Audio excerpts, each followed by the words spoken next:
Titre de séjour, la France fixe un délai à l'Algérie. Le Premier ministre français François Bayrou exhorte l'Algérie à renégocier les accords de 1968 qui assouplissent l'arrivée et la délivrance de titres de séjour aux ressortissants algériens. Mais François Bayrou appelle à éviter une escalade diplomatique dans un contexte particulièrement tendu avec l'Algérie. Après un conseil interministériel de contrôle de l'immigration ce mercredi 26 février et en pleine explosion des tensions entre la France et l'Algérie, François Bayrou a annoncé que la France va demander au gouvernement algérien que soit réexaminée la totalité des accords entre les pays. Cet accord, qui a vu le jour 6 ans après l'indépendance de cette ancienne colonie française, a créé un statut unique pour les ressortissants algériens en matière de circulation, de séjour et d'emploi. Il contient notamment des mesures qui assouplissent l'arrivée et la délivrance de titres de séjour aux ressortissants algériens. Il est depuis des mois dans le viseur de l'extrême droite et la droite, à commencer par le ministre de l'Intérieur Bruno Retailleau. Les critiques se sont encore plus vigoureuses après une attaque au couteau ce samedi à Mulhouse qui a coûté la vie à un homme et blessé 3 policiers municipaux. L'assaillant présumé, un Algérien de 37 ans, était sous le coup d'une obligation de quitter le territoire français, OQTF. La France avait tenté d'expulser cet homme à 14 reprises sans y parvenir. La situation sur les OQTF est inacceptable. On ne peut pas accepter que la situation perdure, a encore insisté le Premier ministre. Ce n'est pas la première fois que le cas se présente. En janvier dernier, l'Algérie avait déjà refusé de reprendre l'influenceur algérien Doualem, mis en cause pour des propos violents tenus sur des vidéos TikTok.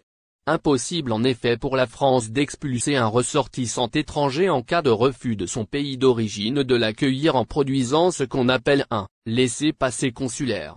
Il est de notre responsabilité que de dire que les refus de réadmission sont une atteinte de ces accords, une trahison de ces accords, a jugé le locataire de Matignon.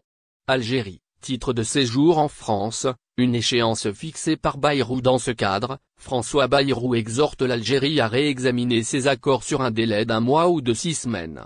De quoi mettre la pression sur le pays qui, avant même la conférence de presse à Matignon, avait annoncé des conséquences incalculables en cas de sanctions contre les ressortissants algériens.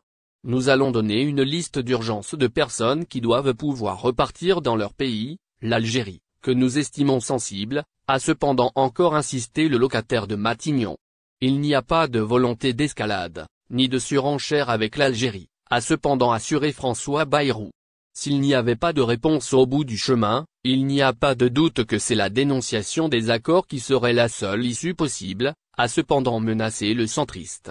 Il est à noter que, jusqu'à présent, la diplomatie française, en charge des négociations avec Alger, avait jusqu'ici toujours botté en touche sur le sujet. Ce n'est pas toujours avec les outils les plus durs qu'on obtient des résultats.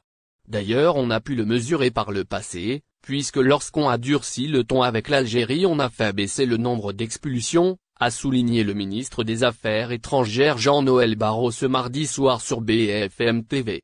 Emmanuel Macron, directement en charge des questions internationales, a de son côté toujours fermé la porte à une éventuelle renégociation des accords entre la France et l'Algérie, en dépit des pressions de son ex-premier ministre Édouard Philippe ou d'une proposition de résolution déposée à l'Assemblée nationale par la droite à l'hiver 2023. En dépit de fortes turbulences entre les deux pays après un net réchauffement des relations des dernières années, le commerce entre les deux pays se porte très bien.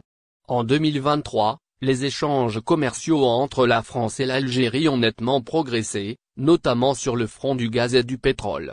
En 2023, les exportations algériennes d'hydrocarbures avaient augmenté de 15% sur fond de guerre en Ukraine et de volonté de réduire la dépendance française.